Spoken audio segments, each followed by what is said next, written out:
In this lecture, we will continue our discussion on finite difference method. In the previous lecture, we had looked at the Taylor series expansion.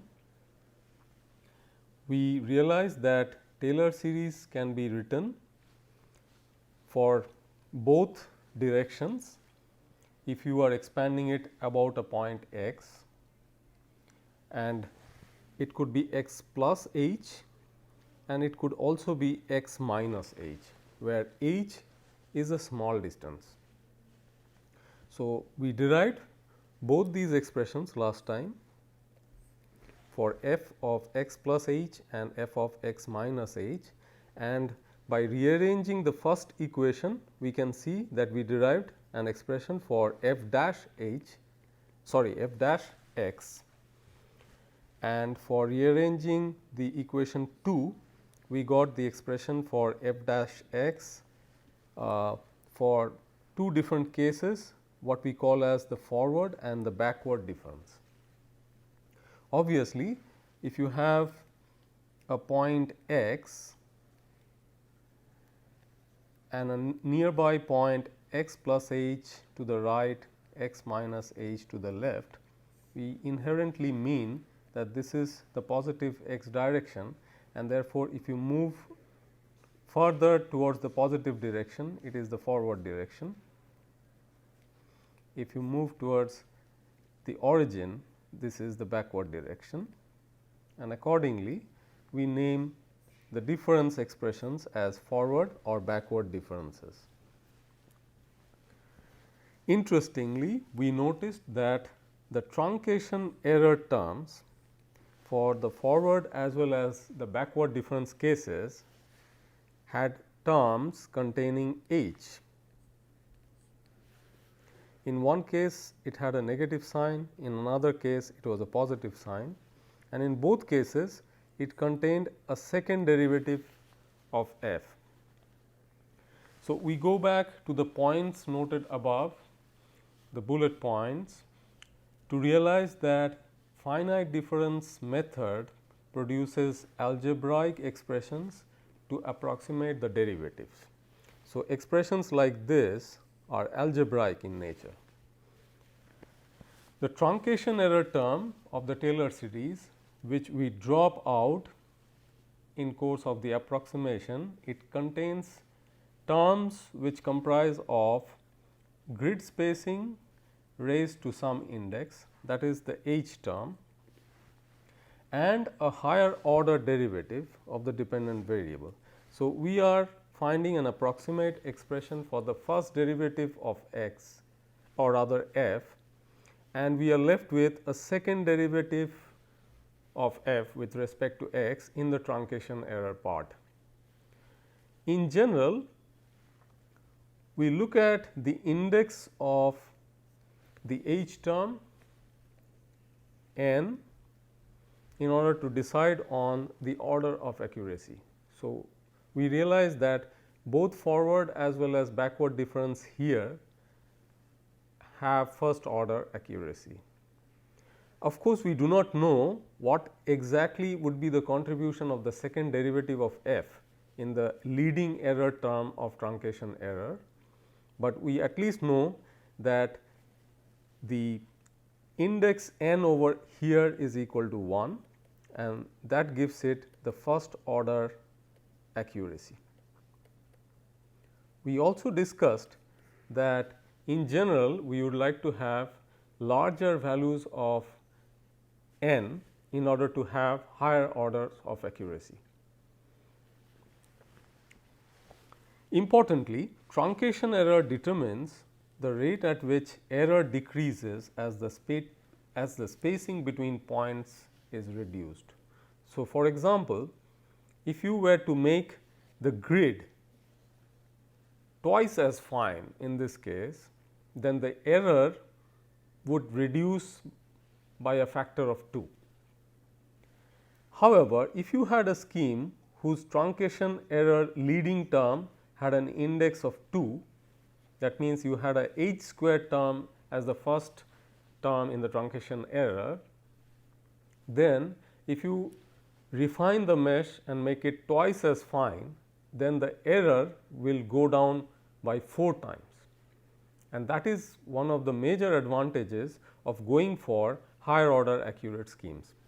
Let us now look at how we use the equations 1 and 2 in order to derive expression for the first order derivative, but now going for higher accuracy.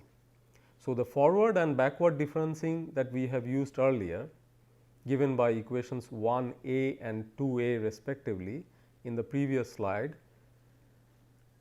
gave us only first order accuracy. This time we are going to manipulate the equations 1 and 2 in such a manner that we get an expression for first order derivative, but with second order accuracy. So, it is a very simple manipulation that we need to do to achieve that result.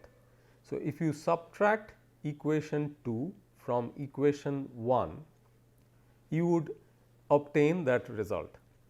You would now have an expression for f dash x which looks like this. You have f of x plus h minus f of x minus h by 2 h.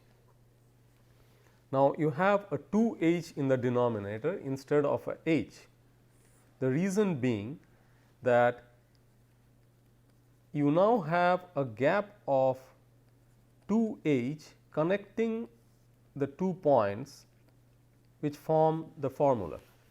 So, you are looking at f of x minus h here, f of x plus h here, and the gap between them is 2 h, and that is what you essentially see in the denominator. What are you left with in the truncation error? That is very important. You now have a h squared term, and that is what is going to give you second order accuracy. This is going to be making a big difference, because as you understand that with this kind of a formula for the first derivative, you are now going to have a reduction of error by an order 4 if you refine the grade and make it twice as fine. So, this would certainly be a more appropriate equation to use for the first order derivative when we are going for higher accuracy. Now, let us look at a possible equation for obtaining the second derivative. So, till now we were looking at the first derivative, now we will have a look at the second derivative, and straight away we approach with second order accuracy in mind. Again, we use a simple combination of the equations 1 and 2 in the previous slide to obtain the second order derivative with second order accuracy in mind. So, if you add the two equations and transpose the terms, you reach the result. So, this is the equation for second order derivative with second order accuracy. Now, you have 3 points in the stencil. You need the functional value at x minus h, and at x plus h.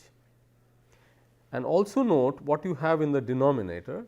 In the earlier expressions for first derivative, the denominator contained h terms, while now it contains h squared terms. What do you have in the truncation error, the leading error term in the truncation error? You have h squared term, and therefore, you have the desired second order accuracy. All this while, we are looking at grid points which are disposed at constant intervals. We have x plus h, or x minus h, and so on. So, the gap between two adjacent grid points always remains constant. However, this may not always be the case. You may like to take difference equations on non-uniform mesh.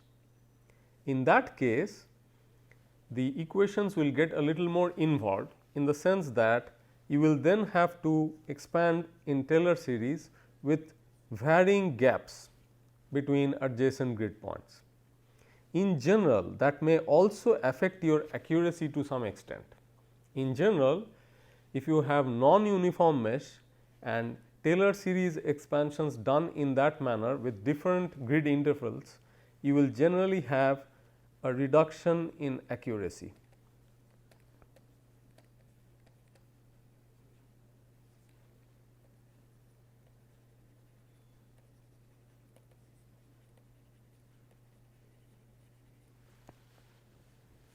So, this is indicated here, saying that we can have difference equations for non-uniform grid or mesh applications, but then we have to suitably modify our approach.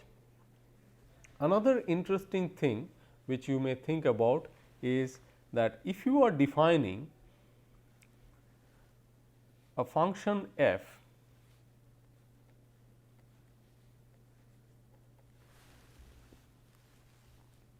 and you are now trying to obtain a derivative with respect to x, and you do not have a uniform mesh in the x direction, you may think about transforming the mesh to some other plane from x plane to a xi plane.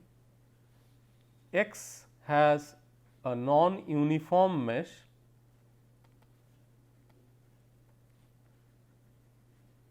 while xi has a uniform mesh, and then you could think about doing a calculation like this.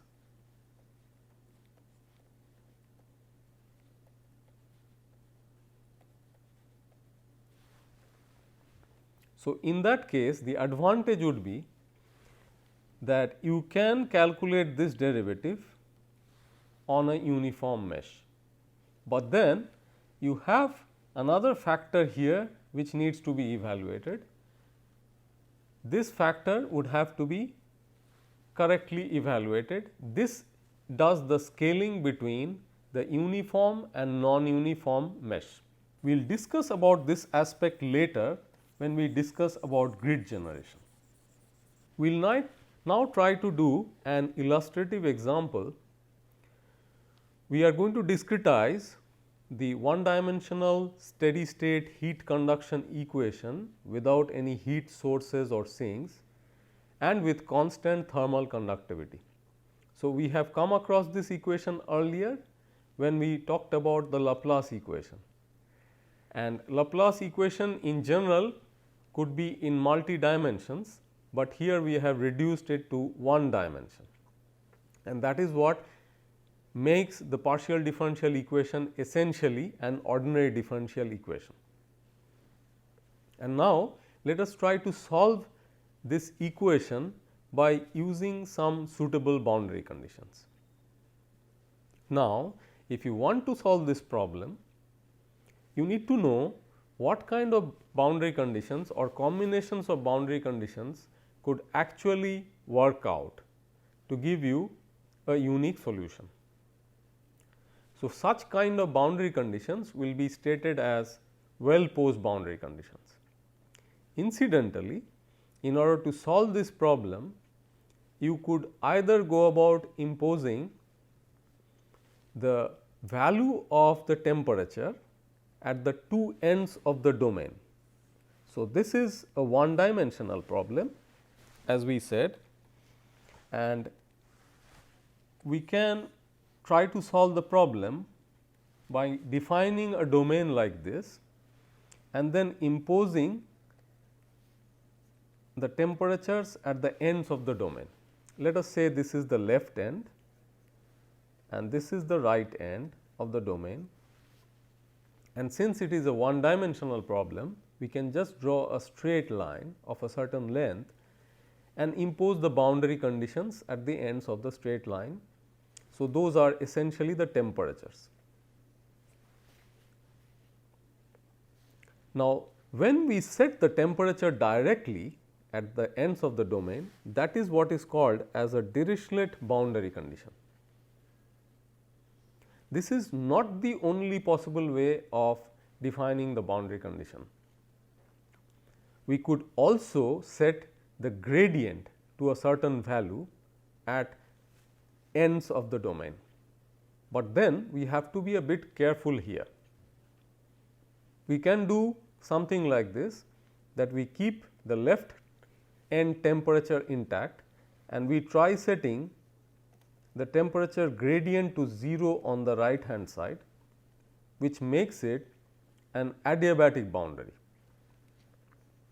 because that would not enable any heat transfer.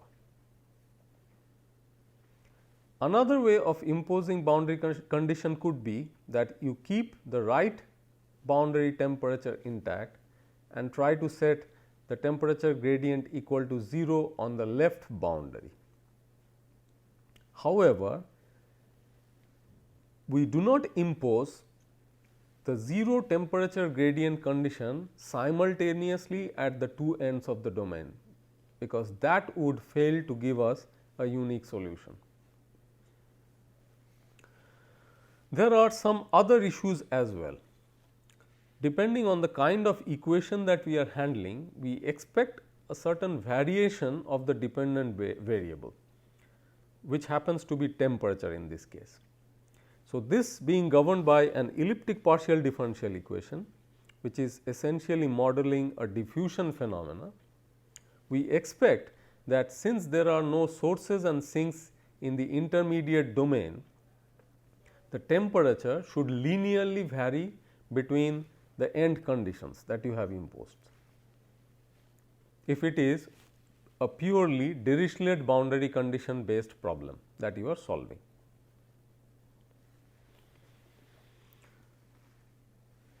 Also remember that if you make some small changes in the boundary condition, that should not significantly change the solution.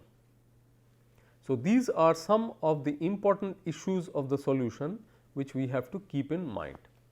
Again, for any problem that we try solving using CFD, we need to ensure that a solution to that problem actually exists. Let us look at the domain that we have set for ourselves. So, here is a one dimensional domain of length L, which we have set equal to 0.1 meter,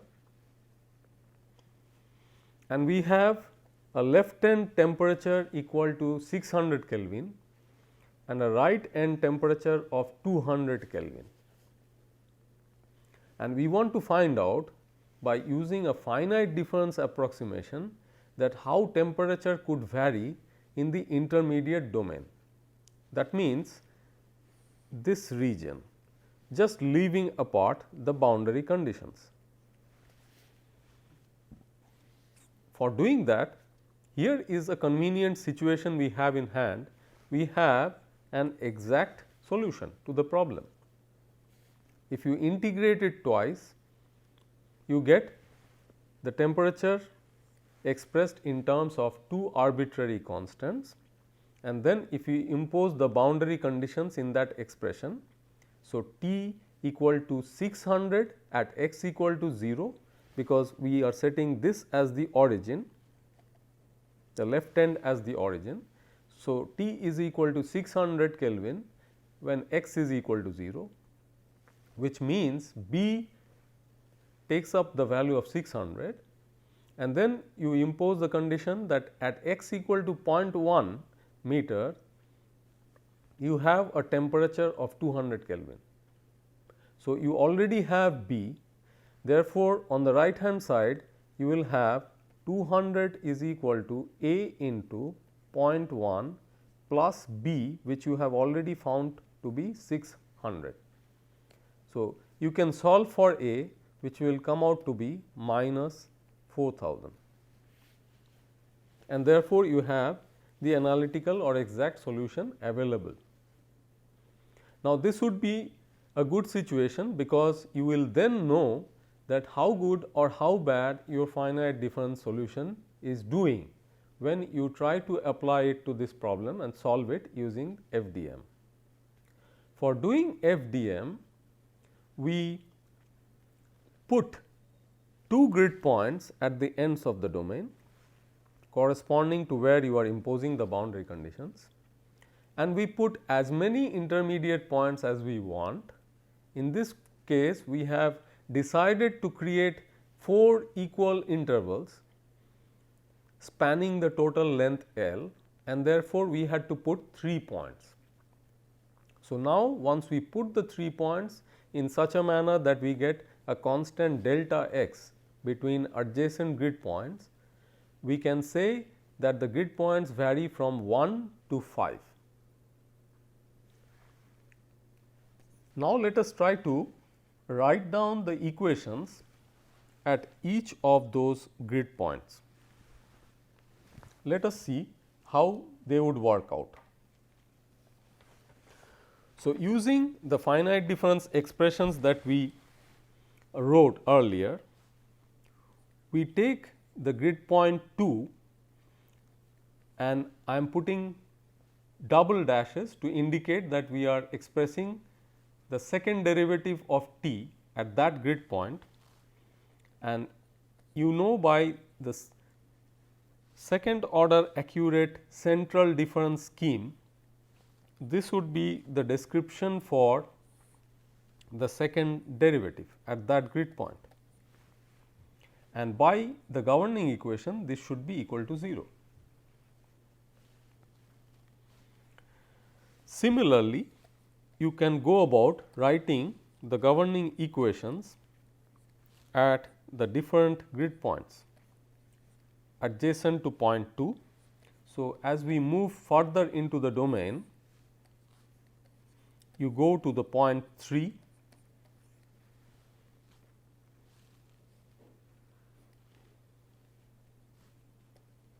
and point 4. So, you can write the detailed expression for point 4 on your own, but finally, you need to set it to 0. I am not writing the complete expression here, you should be doing it on your own.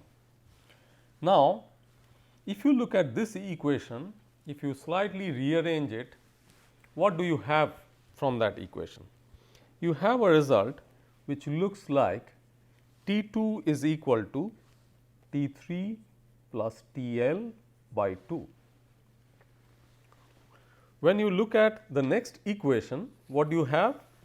You have T 3 is equal to T 2 plus T 4 by 2, and then once you write down the equation for T 4 double dash, you will have this equation coming up. So, what do you have now? You have two known temperatures T L and T R and 3 unknown temperatures, namely T 2, T 3 and T 4 respectively. So, since you have only a few linear algebraic equations here, you could try solving these equations yourself in order to generate the solution. So, we will take a few minutes, try solving it. So, let us try to put in the values and try writing the equations. For example, you can write T 2 is equal to T 3 plus 600 by 2, which is nothing but T 3 by 2 plus 300, followed by T 3, which I will be now writing as T 4 by 2 plus T 2 by 2, and from this equation I can write it as T 4 by 2 plus T 3 by 2 plus 300 the whole by 2, and therefore, T 3 will finally come out to be 2/3 T 4 plus 200.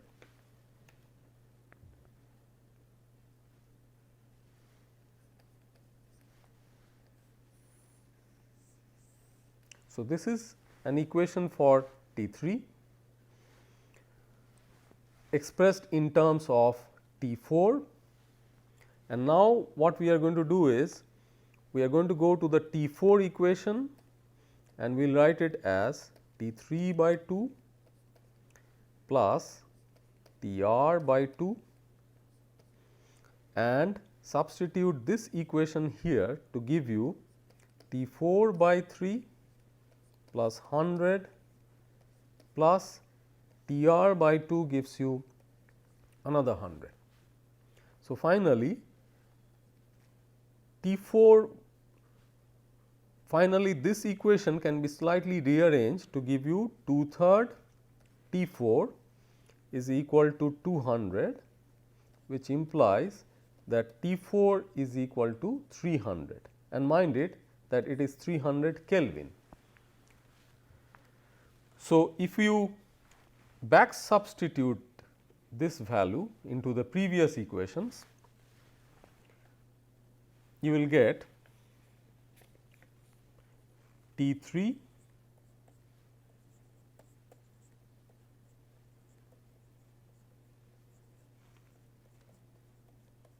equal to 400 Kelvin and T2 equal to 500 Kelvin. So, now you have the solution available at all the grid points which are lying intermediately. So, if you just put in the values, you have 600 here, you have 200 here, and you have 4 equal intervals, and you see these values are coming out to be exactly 100 Kelvin less as you move towards the right. Now, would you like to check how good or how bad your solution was with respect to the analytical solution? For doing that, you simply need to go back and check by putting the appropriate values of x into the equation. Remember that at this point you have x is equal to 0.1 meter. So, the remaining points would stand at 0.075 meter, 0.05 meters and 0.025 meters. And if you substitute these values of x into your exact equation for t, then you will find that the finite difference values and the exact expression values exactly match. Now, this seems to be quite amazing, because we just had an approximate value of derivative doing this magic, but this should not come to us as a surprise. It is because we have taken a temperature variation here which is linear. So, it does not have any contribution to higher order derivatives, which are actually figuring in the truncation error terms. If you were having higher order derivatives coming up as non-zero values because of the typical nature of the temperature variation, then you would start seeing difference between the exact equation and the approximate values generated from the finite difference method. For example, if you had intermediate sources or sinks of heat placed in the interior domain, there would be local variations of temperature, and there would also be a global outreach of such temperature variations through diffusion, giving a very typical temperature variation which may look more arbitrary like this. However, ours is a very simple case.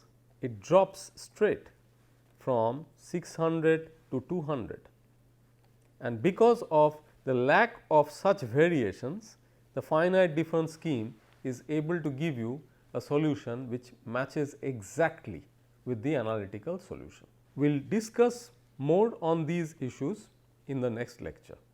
Thank you.